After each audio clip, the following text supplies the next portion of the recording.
Hola, continuando con la explicación de las ecuaciones diferenciales parciales, nos encontramos ya con el ejercicio número 3.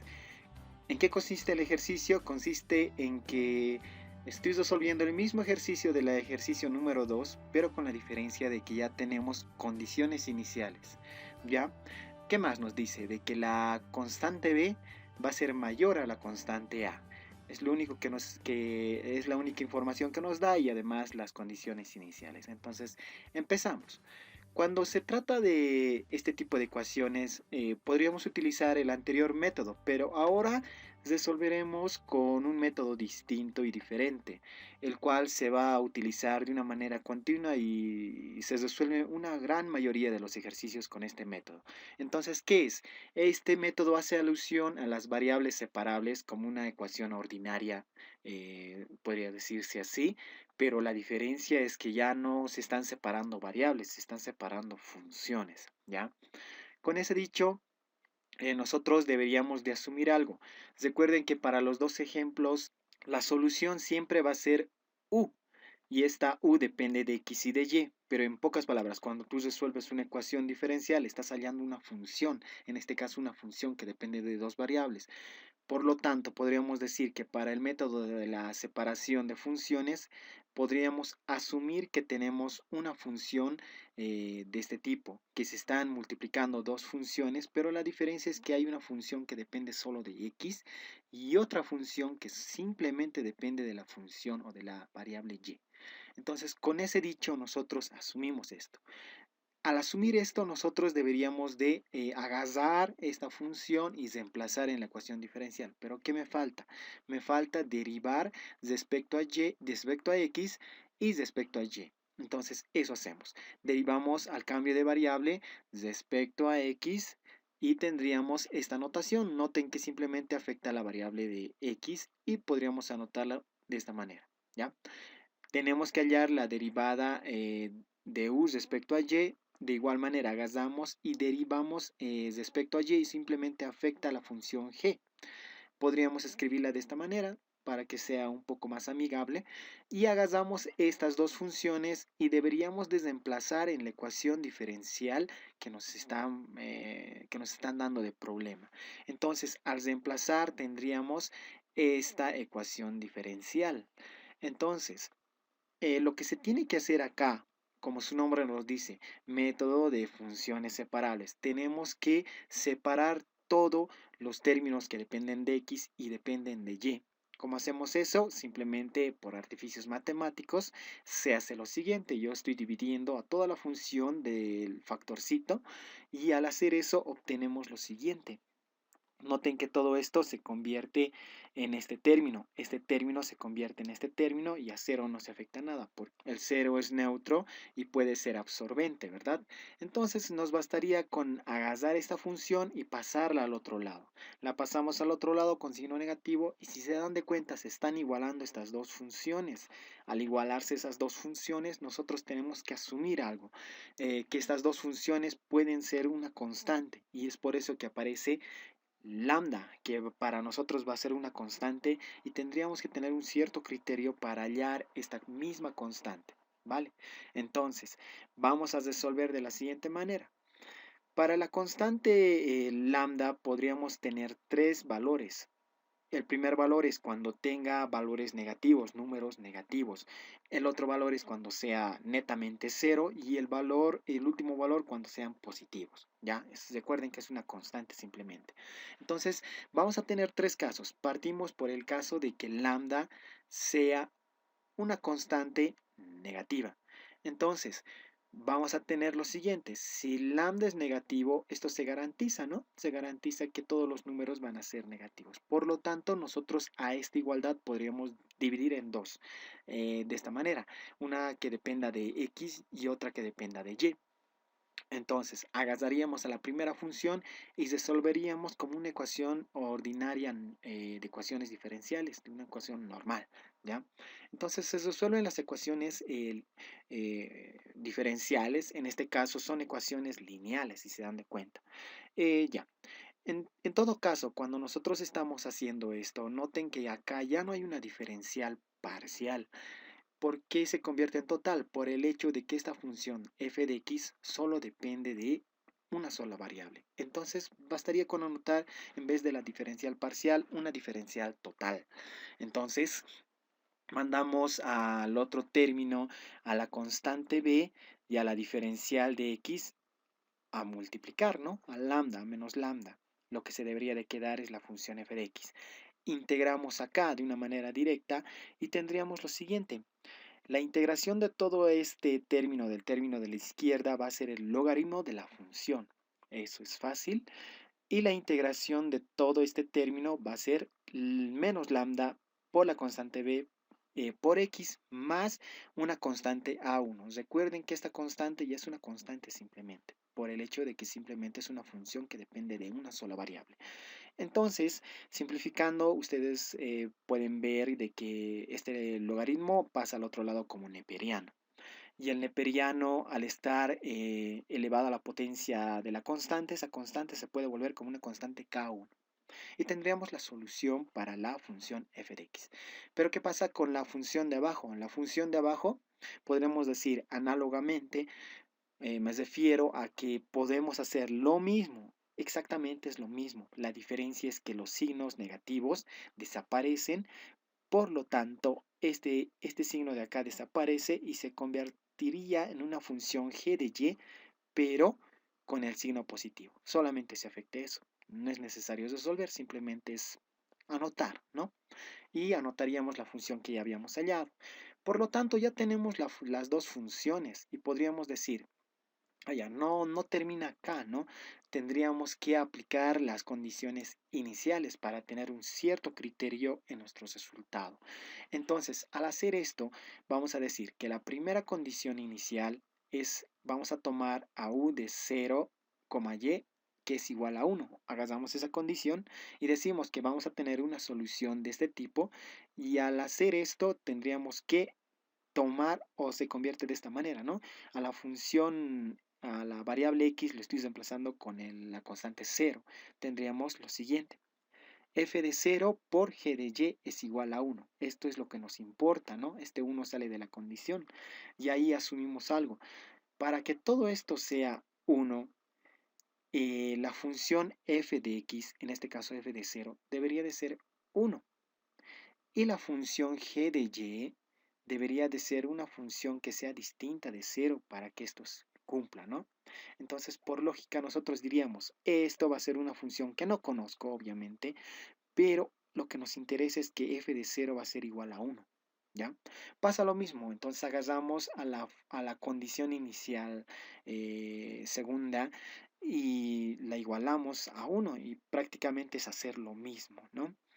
Tenemos la función como si tuviéramos la solución, ¿no? Las reemplazamos y ya desde este punto asumimos algo, ¿no? La función f de x debería de ser distinta de 0 o ser cualquier función. Por lo tanto, la función g de 0 debería de ser necesariamente 1. Entonces, hagamos estas dos condiciones iniciales que ya habíamos hallado de estas condiciones iniciales nuevamente, ¿no? Y podríamos decir, entonces yo voy a obtener para los valores que ya habíamos hallado y simplemente bastaría con reemplazar en nuestras funciones que ya habíamos hallado. De tal manera que al reemplazar el valor de x que vale 0 en toda esta ecuación, todo esto se convierte en 1 y al reemplazar x acá va a ser 0 y todo se convierte en 1, por lo tanto k sub 1 es igual a 1. Lo mismo pasa para la función g de y, k sub 2 va a tomar el valor de 1. Por lo tanto, reemplazando en la solución, vamos a tener lo siguiente, ¿no? Sabemos que es una multiplicación, las constantes son unitarias y no se las anota. Tendríamos esta solución de acá. Entonces vámonos con la tercera condición inicial, que la tercera condición inicial me indica de que evaluemos el punto x igual a 1 y y igual a 1, y esto debería de darnos igual a 2. Tenemos ya la función y deberíamos desemplazar esos valores. Al reemplazar, todos igual a 2 y los términos de x y y simplemente se vuelven 1.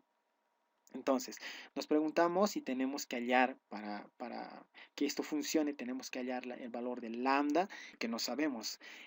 Para eso nos está dando la condición inicial 3. Entonces nosotros simplemente aplicamos los logaritmos y hallamos el valor de lambda, ¿no? Y acá tomamos una decisión. Cuando nosotros estábamos introduciendo a todas las funciones para los lambdas negativos, con el negativo estábamos garantizando esto. Pero el valor de lambda para nosotros debería de tener un valor positivo, si se dan de cuenta, ¿ya? Entonces, lambda sí o sí tiene que ser positivo. Veamos qué es lo que está pasando con este resultado. El logaritmo de 2 siempre nos va a dar un número positivo, pero acá b menos a, la condición inicial que nos daba el problema era que b siempre tiene que ser mayor a a, por lo tanto el denominador va a ser positivo. Entonces, esto de acá, el valor de lambda, nosotros vamos a obtener un valor de lambda negativo. Entonces, esto no cumple con la ecuación y nos va a botar soluciones triviales, ¿no? Entonces, con ese dicho, el valor de lambda para los valores negativos se descarta.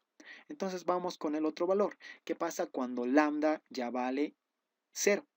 Entonces, las funciones en sus variables separables, que ya lo había notado, debería de tomar esta misma simbología, simplemente a lambda cambiar el valor de cero. Partimos a resolver y si se fijan bien, todo el denominador de ambos términos pasa a multiplicar y las funciones derivadas se convierten en cero o igualadas a cero, ¿no? Seguimos resolviendo y diríamos, ya, la derivada se puede anotar como una derivada respecto a x y respecto a y. Esto ya es una integración directa, ¿no? Al integrar de una forma directa, obtenemos esto, que simplemente va a haber dos constantes K1 y K2. Estas son las nuevas funciones. Acá no tendríamos que evaluar ninguna de las condiciones que ya habíamos evaluado, estas dos condiciones que ya habíamos hallado. No tendríamos que evaluar porque de hecho que es que nos va a dar K1 y K2. Es ilógico, ¿no? Entonces, asumimos que esos valores van a ser igual a 1, ¿no? Porque acá está, ¿no? Ya habíamos hallado. Y vamos a reemplazar en la ecuación diferencial f de x y g de y toman el valor de 1. Entonces, esta sería mi respuesta. Pero, ¿tiene sentido? Nosotros nos preguntamos y decimos, no va a tener sentido. Claro, puede satisfacer la ecuación diferencial, pero más allá de eso, más bien dicho, en el segundo video ya habíamos resuelto el mismo ejercicio, pero la solución, ¿qué es lo que me daba? Me daba de esta forma, ¿no? Tenía que ser una función b de x menos a de y. Esto debería de estar en una forma de función, pero por lógica no debería de darme a 1. Estamos cometiendo un error ahí. Entonces, esta no es la solución para el caso de lambda igual a 0. Vamos con el caso de lambda mayor a 0. Entonces, se cumple lo mismo, ¿no? Tenemos a las dos funciones igualan a lambda, por lo tanto las dos funciones van a estar igualadas a un lambda ya positivo, no hay donde perderse. Entonces se resuelven las dos ecuaciones de la misma manera. Para la primera ecuación, toda la función de la constante b y la diferencial de x pasan a multiplicar y acá deberíamos de integrar de una manera directa y de igual manera todo este término se convierte como el logaritmo de la función f de x y este término de acá, el término de la derecha, se convierte como lambda b, la constante b, por la integración de x, que simplemente es x, más una constante, un número, ¿no? Entonces, el resultado por logaritmos, nosotros vamos a obtener este resultado, ¿no? Análogamente, ya habíamos resuelto de la misma manera para el caso de lambdas negativos, no es necesario explicarles, simplemente es que el signo de acá va a intercambiarse, ¿no? El signo de acá ya va a aparecer. En el caso de lambda menores, simplemente era el intercambio de signos. Entonces, el resultado va a ser de la misma manera. Entonces, las condiciones iniciales que ya habíamos hallado para el caso de lambda menores a 1 se cumplen para los tres casos, obviamente. Entonces, simplemente es agarrar esas condiciones que ya habíamos hallado y reemplazar en las funciones, ¿ya? Al reemplazar, obtenemos las constantes de igual manera que van a ser iguales a la unidad. Entonces, diríamos de que la solución va a estar dada entre la multiplicación de estas dos con las constantes unitarias, ¿no? Y simplemente se anota de esta manera a las dos funciones que se multiplican por teoría de exponentes obtenemos este resultado, ¿no? Entonces, la condición 3 nos está indicando de que tenemos que hallar esa condición o tenemos que utilizar para hallar la función lambda o la variable lambda. Entonces, de que nos recordamos de algo, ¿no? Al ver esto, es más o menos ya la solución del ejercicio número 2 que estábamos realizando. Ya está en función de, el argumento de esta función h, ¿no? Entonces, estamos yendo por buen camino. Entonces, emplazamos la tercera condición inicial y todo esto está igualado a cero, todo se simplifica y ahí analizamos nuevamente por logaritmos a la variable lambda. Aplicamos logaritmos a esta función, nos quedaría de esta manera, despejando y por lógica acá si observamos este valor de lambda siempre va a tener que darnos un valor positivo. Entonces el numerador nos está botando un número positivo. El denominador, sabemos que por la condición del problema es b menos a, pero b es mayor a. Por lo tanto, siempre nos va a dar un número positivo. Entonces estamos garantizando con eso que el lambda siempre va a ser positivo. Por lo tanto, esta va a ser la solución final. Desaparece el lambda y tendríamos ya la respuesta, ¿no? Entonces, con esto habríamos concluido la explicación de las variables, en este caso de las funciones separables para las ecuaciones diferenciales parciales. Con esto habríamos concluido este ejercicio. Los invito a ver el siguiente ejercicio y gracias por su atención.